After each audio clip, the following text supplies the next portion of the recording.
All right, here we are.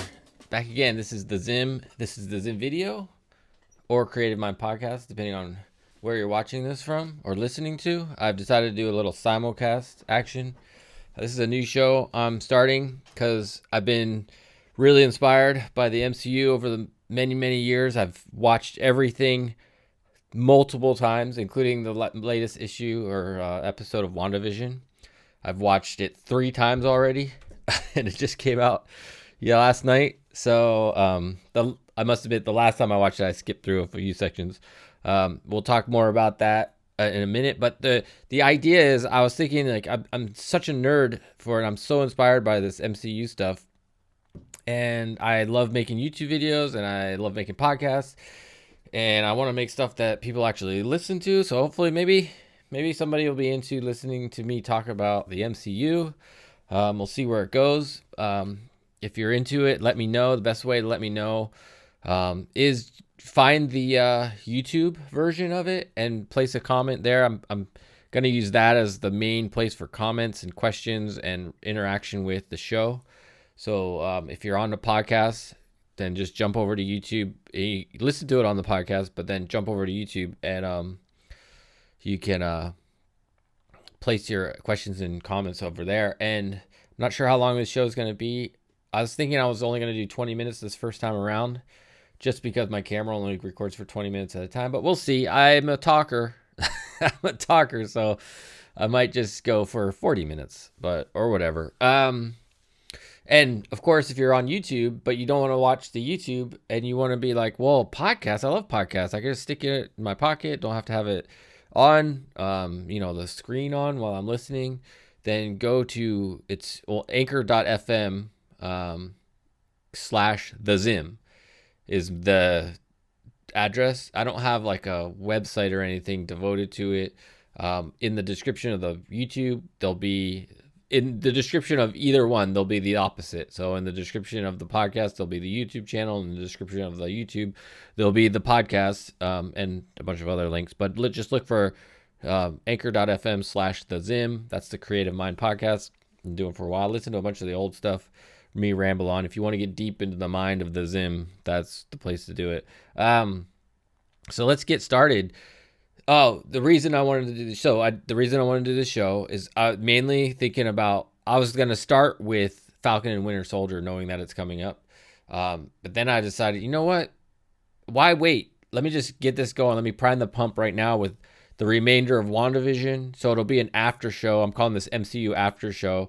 And it's basically like, I'll talk about things after they happen. And I have 3 main other resources that I listen to on the regular that I'll be probably referencing and saying, referencing, I guess is a good way to put it. The John Campea show on YouTube. I'm a really big fan of his show, and he does a lot of this type of stuff as well. So the MCU and all that, and movies in general. So I'll reference what he thinks. Sometimes I'll probably be like, John Campea says this. I don't agree with that. Also, New Rockstars. Big fan of New Rockstars. Eric Voss over there. Like him a lot. Really, they get really nerdy, break it down. And then also Comic Books Explained, the Rob Core. Also Pop Culture Explained, just subscribe to that. But I've been listening to Comic Books Explained for a long time.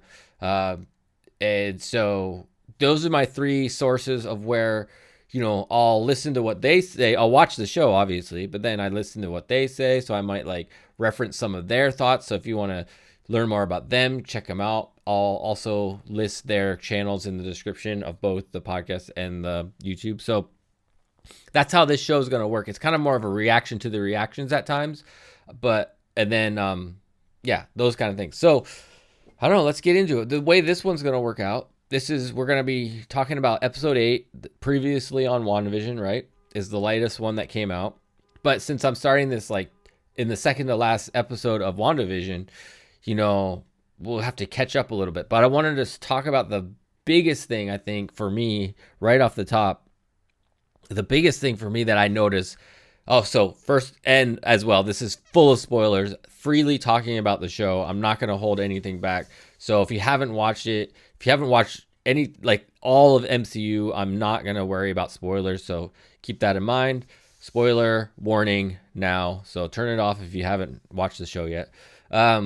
and come back and check it out. So the biggest thing I think that I've noticed about the setup of WandaVision now at the end of this last show of the main, not counting the post credit scene with White Vision, but with Agnes calling Wanda the Scarlet Witch, like the first time probably in the MCU she's actually been called the Scarlet Witch, because they've always referred to her as Wanda Maximoff and the like. So it's like, okay, they're setting up the Scarlet Witch. It's like, and then it got me thinking, like, it's kind of like all up until Age of Ultron through Infinity War, in some ways, those were all origin stories of the Scarlet Witch. So it's like the most epic origin story ever. It's such an amazing kind of thing. Like, if you think about it like that, it's like, oh my God, they just set these stories, these epic movies were essentially origin stories for the Scarlet Witch and what's to come. And we'll talk more about predictions for the final episode, but also for the future of the MCU later on in the show.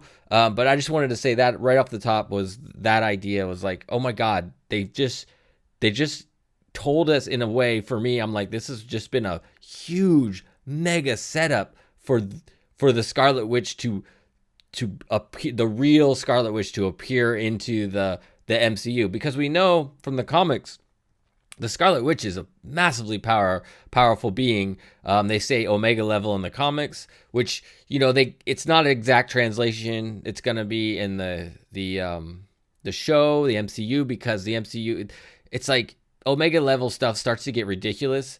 So how are they gonna nerf that whole idea? Obviously, she's super powerful by being able to have this, hex going on, like they basically explained in the last episode, like maintaining this level of magic.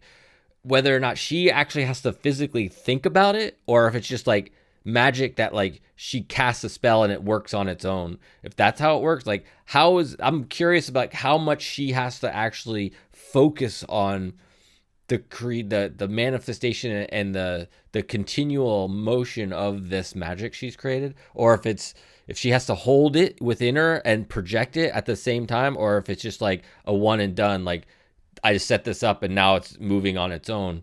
But suggested one of the previous episodes, I don't remember which one, when things were starting to flicker, made me kind of think maybe she has to kind of control it a little bit, and if she's not feeling it, then it could mess with her. But anyways, I wanted to let's run down all the main characters of the show, and I'm going to use that as an opportunity to talk about each one, not only as the character, but as the actor, and talk about what I think about both as we go along, just as a start for this whole thing. So first off, I just printed out the IMDb list of he's folding the paper there of the characters, so I can remind myself all their names and everything. But starting with, obviously Wanda Maximoff on the top, and Elizabeth Olsen, and just a little bit around that. Like, amazing. Like, I'm just totally blown away with the acting of Elizabeth Olsen in this. Wanda Maximoff, obviously the main antagonist of the whole thing. Pretty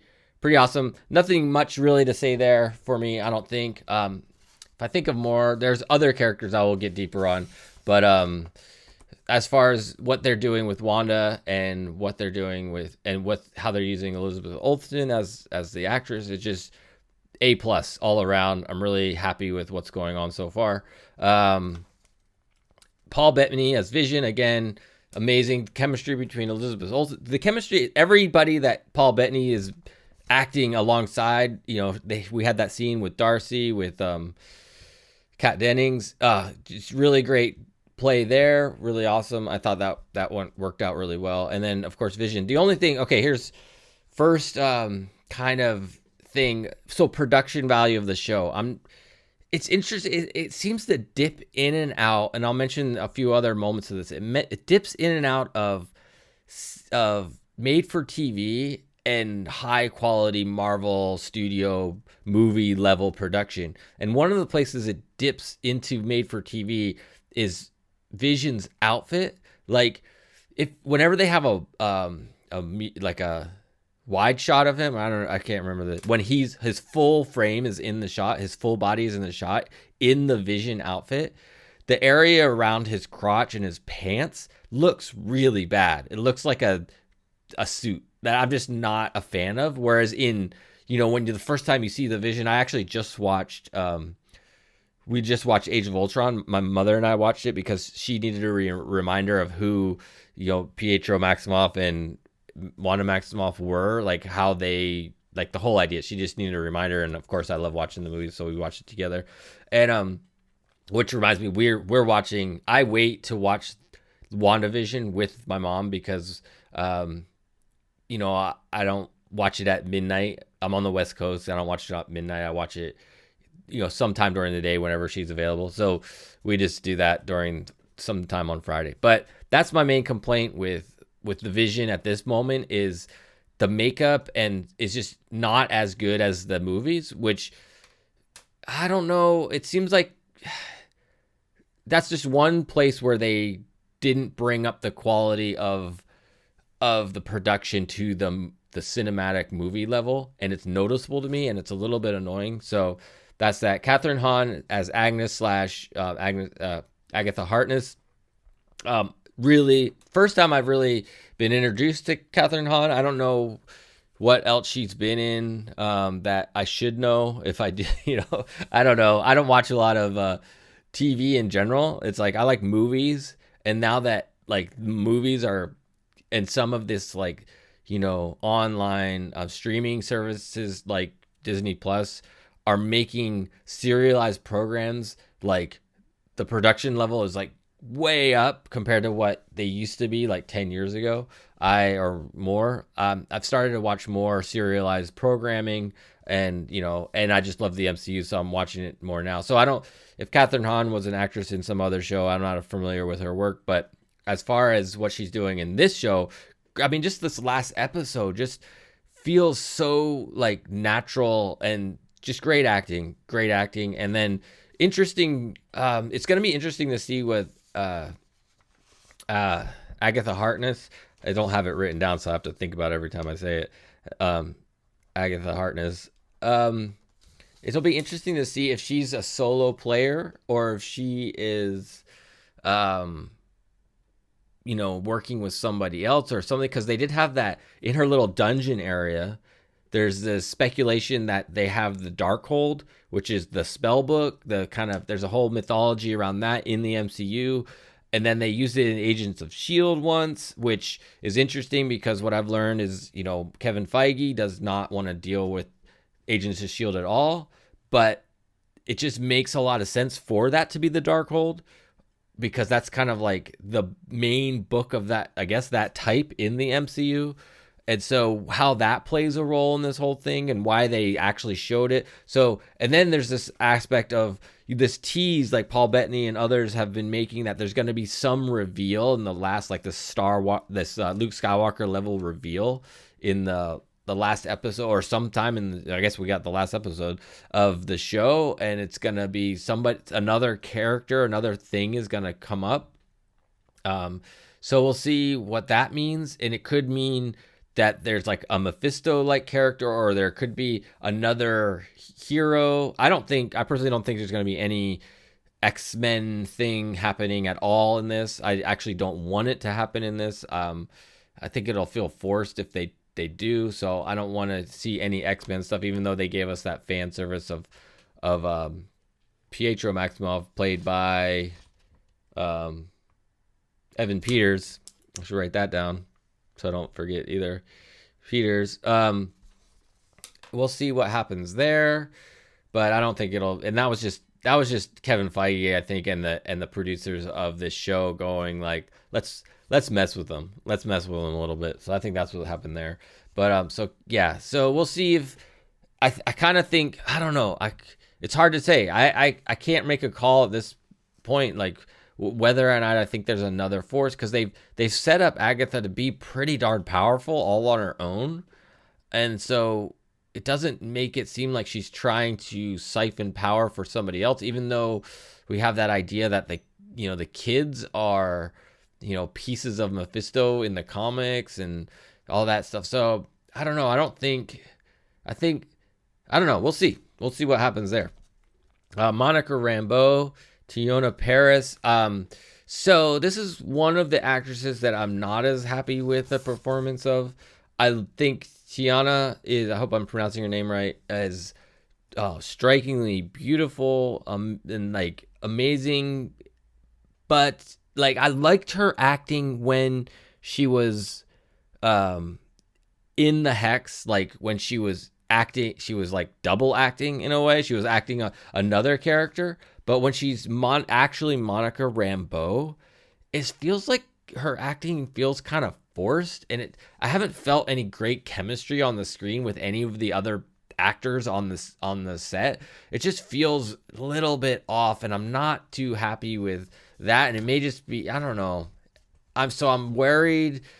I'm a little worried about that moving forward, especially when they bring her into an actual feature film. Like she's supposed to be as powerful or more powerful than, Captain Marvel, being Photon or whatever the Spectrum or Photon, whatever they end up giving her with her powers. So it'll be interesting to see there. And I don't know. I don't really like, again, production wise, the scene where she woke up from, the snap, and then the first couple interactions with Hayward, it just felt really bad television. Like those scenes just felt bad television, partly because of the acting and partly because of the production around it. So that's just kind of, I'm a little, whenever Monica Rambeau is on the screen, it feels a little more like TV than it does like cinema. And I'm a little disappointed about that.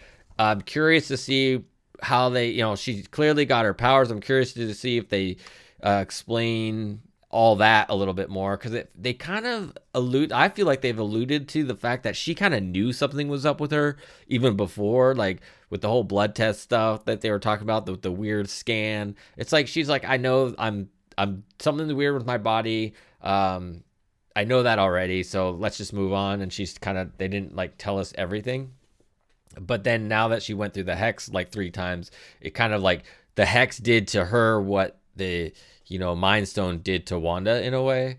And then, so now it's going to be interesting. Like, how is she going to feel? Like, is she just going to know how to use her powers? Or it seems like, okay, great, she's got her powers. Is she going to be like involved in the final finale kind of confrontation using her powers? Or is she just going to kind of survive it, and then at some point in the future she'll train up and learn about her powers some way? Like maybe in Captain Marvel 2, like Captain Marvel will come and be like, wow, you got powers, let me show you how to use these, similar to mine or whatever. And then there's the other thing, like how are they going to nerf her for the MCU? Because according to what I know, Comic Books Explained, the Rob Core, I watched one of his videos about Monica Rambeau and Spectrum or Photon, and she's basically another like Omega level kind of person. So it's like she's like unstoppable if she wants to be. And so I don't know how they're gonna deal with that. How are they gonna deal with that? We'll see. Randall Park, Jimmy Woo, my favorite right now. I called it a couple of weeks ago based on Ant-Man, like what he did in Ant-Man, for starters, just super funny and great, just awesome character. And then based on especially the episode where they introduce him and he does the card trick and just like his interactions, like it was just like he like elevates, so Randall Park as an actor elevates the scenes he's in. It's like, you already heard me say I'm not a big fan of the acting of Teyonah Parris, and when they're in the same scene, like she's talking, like Monica Rambeau's talking to Hayward, and then Jimmy Woo talks to Hayward. It's like all of a sudden the scene becomes way better. It's like, oh my God, it's like there's a great actor standing right there that's elevating this entire scene. That's just the way it feels to me. And so there's that. Jimmy Woo. But what did I say? Did I already say he's my favorite MCU character, period?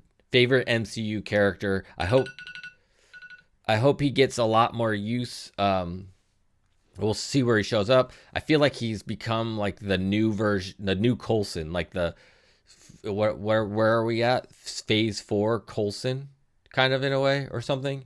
I don't know. We'll see where that goes, but totally love his character. Want to see more of him. There's this speculation that there could be a spin-off series. Like I could see a total like Kat Dennings, Darcy Lewis, Jimmy Woo, like X-Files ish type spin-off. Like those two characters are like in, because they're introducing a lot more of this witchy stuff, obviously with WandaVision, but we got Blade coming up. So we're gonna get more of this like weird, like this kind of like, supernatural. It's all supernatural, but like supernatural in the kind of like, werewolves and vampires kind of super like spooky supernatural. So maybe these two will be like the team that are the paranormal investigators of it. I don't know. I could see that in some ways happening. So we got Josh Stamberg as director Hayward. And okay, so I don't know much about the actor, so I'm not going to talk about the actor, but I think he's doing a decent job of playing the role he's supposed to play, which I believe he's been directed to be an a-hole is like what he's been told to do. Oh, by the way, this is definitely going to be longer than 20 minutes long. So there's been a lot of speculation on Hayward. So John Campea over at the John Campea Show thinks that he's means well, but just is kind of an asshole. I think he's not a main villain. Like he's not going to turn into like Ultron or something like that. He's just doing bad shit and he's really manipulative. I think the whole sequence, like basically everything, like they've set him up to be super manipulative, super gaslighty type of personality. And after you first meet him, like the first time you meet him with Monica, you're like, you don't get that vibe. But once you're in the camp and like that whole sequence where how he explained who Wanda was, it's like she's a terrorist basically, which I get from the perspective of he's supposed to defend the country, I suppose, or something like that. And she was a Hydra agent, became an Avenger, and all these different things happen, but he's not really happy about, like, he doesn't seem to be a fan of like supers in a sense, so he's just making sure to spin the worst light he could possibly can on the situation rather than kind of being holistic about it, which is kind of like that interplay between Jimmy Woo and him during that one scene where they were explaining who Wanda Maximoff was. And then he lies to them about Wanda stealing Vision. So, and now that we know that, it's just like, yeah, he's got some ulterior motives or something. Like he's got this like no supers kind of idea. Like I don't know. It's going to be interesting. He's kind of like who was the guy from the XMen movies that worked on Wolverine? Oh God, I can't remember. But, yeah. So, but then the last scene in the last show, what was it called? Previously on WandaVision, where Wanda goes into the shield or the Sword headquarters, goes to his office, and then it just sounded like super manipulative the way he was talking to her. Like he was trying to bait her into like reviving Vision. And it's like that wasn't my idea. That's like not what I'm trying to do. I'm not trying to revive him. I just want to, he was my partner, my lover, and I just want to honor and that whole idea. So, and then knowing like he was trying to say that it's his duty to dismantle him, but then at the very end, the post-credit scene, he's like, we've tried to reassemble this person, this Vision thing for thousands of times, he says, or something like that, and needed a power source. So he's just been nefarious and lying the whole time. So what his main motive is will be interesting to find out. I don't think he's like a big baddie in disguise. Like some people are trying to say he's maybe Ultron in disguise or working for like Hydra again or something. I hope they don't bring Hydra really back again. I think that's kind of, they need to bury that a little bit, but like he's something, or they're just really leaning into it to make us think that. And then, but he's not really that bad of a guy, but he's just a dick. I don't know. We'll see what happens there. And then Kat Dennings, of course, Darcy Lewis, love her in the show. I've been a fan of her character since the first Thor movie. Just great comic relief and funny. I wish they would have stretched out like the first few episodes with her in it. Just feel she didn't get enough screen time. Basically, I would have liked to see her with more screen time. But I'm really glad that she's in this. I like that they're bringing back characters like these kind of like secondary characters, and they exist longer within the MCU as a whole. So I'm liking that. So that's all. Those are the only characters I'm gonna really focus on and talk about at this point. But I wanted to then go into a few other things. I'll talk about like what are you guys feeling about the length of the show? I'm pretty disappointed. This is one thing I am disappointed about the show itself. It's like basically I haven't done the math on it all, but a lot of the episodes are like 38 minutes or 35 or somewhere around there. The whole entire like show on Disney Plus, but then the final credits take like freaking 7 minutes. It's like huge. So you gotta chunk off of that. So it's like you're really looking at, and I'll play it safe. I think some of them are even shorter than this, but let's like 30-minute episodes after the little preview, like the previous on WandaVision part, which isn't necessary really for us if we're watching every time. And then the final credits until late. The last two shows have had a mid-credit scene, but other than that, it's just like too long. It's like there's not enough show. If the show was more like this latest one, I think came out to about 40 minutes without the credits and all that stuff. So that was better, but they really need to make them like 45 minutes to an hour. And then The Mandalorian was the same way. The Mandalorian was kind of too short because I like, like The Boys on Amazon Prime. Love that show. And it's an hour long and it's so good. It's like, yes, it's like really, it's like worth your while in a way, but these WandaVision shows are just way too short. It's the worst part. It's an amazing show, but it's the worst part of it. I'm looking forward to. I hope they do like a long cut, like so you don't have to like skip through all like the credits and stuff. You can just kind of watch it from beginning to end, just all back to back. That would be really cool if they did that. I doubt they will, but that would be really cool because they want that data on the individual shows. I'm sure. They don't want to do that kind of thing. So, but that's probably my biggest complaint. Obviously, I've complained a little bit about some of the production value of it. Overall, the production value is pretty good. Like this last episode really felt cinematic to me. Like this was the most cinematic of the whole show so far, which I really appreciated. Especially the scene where Wanda goes into the Hydra base with Strucker or whatever. Like that whole place where in Sokovia, where she's in the Hydra base and she kind of touches the Mind Stone for the first time and has that whole thing happen.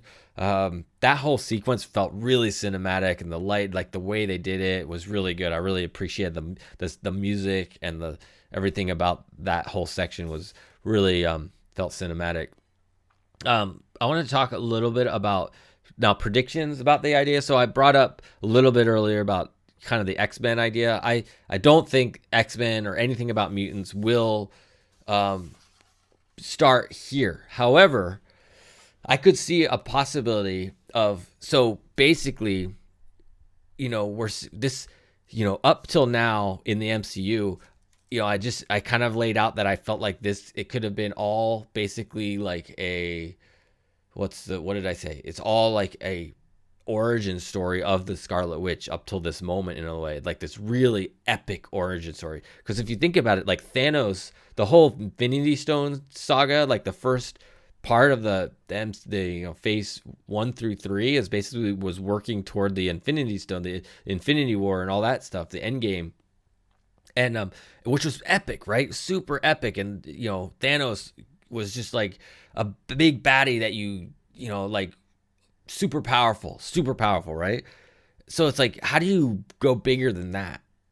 And it's like, well, now we know, Scarlet Witch could be bigger than that. So big that, this whole multiverse of madness that Doctor Strange is a part of. So I rewatched Doctor Strange just a couple days ago, and they mentioned the multiverse multiple times. And what I've been noticing online with pundits and with other people we're a lot of people thinking multiverse in terms of like Spider-Man into the Spider-Verse multiverse. Like it's closer to us. It's like a another version of Earth and these characters, like another version of Captain America and another like multiple versions of which is a type of the multiverse. But the way they mentioned the multiverse in Doctor Strange, it's like the different totally different, like cosmic universes. It's like you had Dormammu's kind of place. You have, so it's like more of a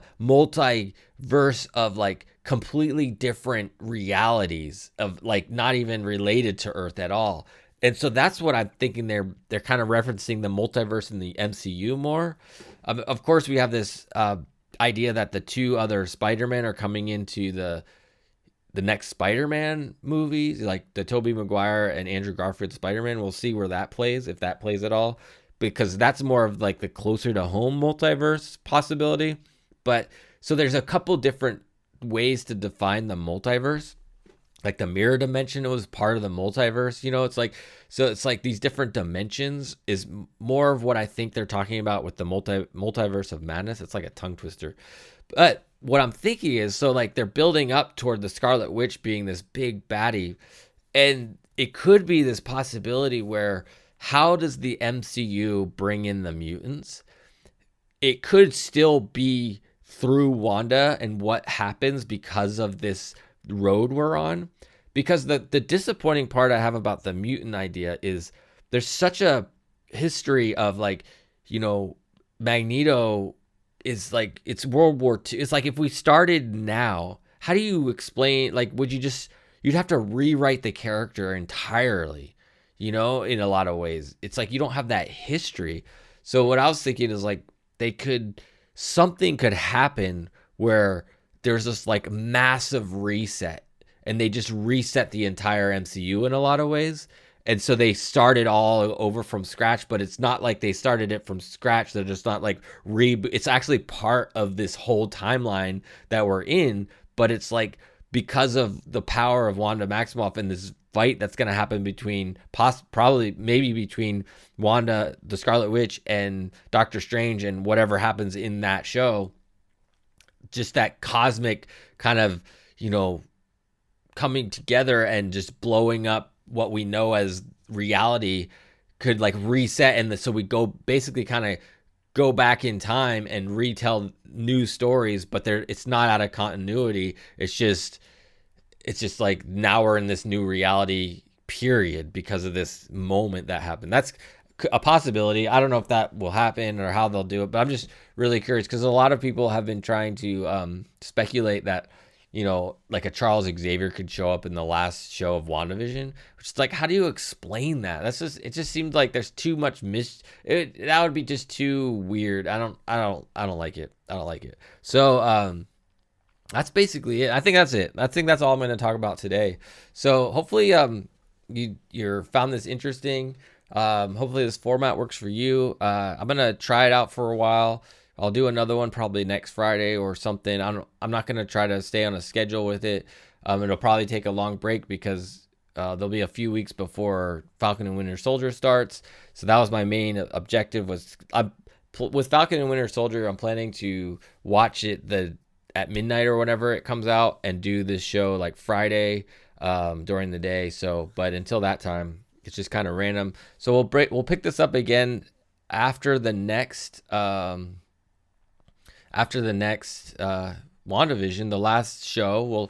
We'll break it down. We'll get into more stuff about it. If you have any questions or if you want to bring up something that you'd like me to talk about on the show, then like I said, go to the YouTube. If you're already on YouTube, go to the comments. If you're listening to it on the podcast, go to the YouTube comment section and type in a comment and let me know what you think about things, what you think I should talk about. And I'd be happy to do it, and we can have some questions from you guys. And at this point, I have no idea if anybody's going to watch this or listen to it. So if nobody does, and I'm just doing it for fun, if somebody's out there listening to it and likes the way that I think and what I talk about when it comes to the MCU, and I hope we can start a conversation together, and we'll see where this show grows. But right now it's just going to be a pre-recorded thing that I publish on both Creative Mind Podcast, like I said, and on my YouTube channel, the Zim video. So until next time, be loving, kind, and patient. Peace.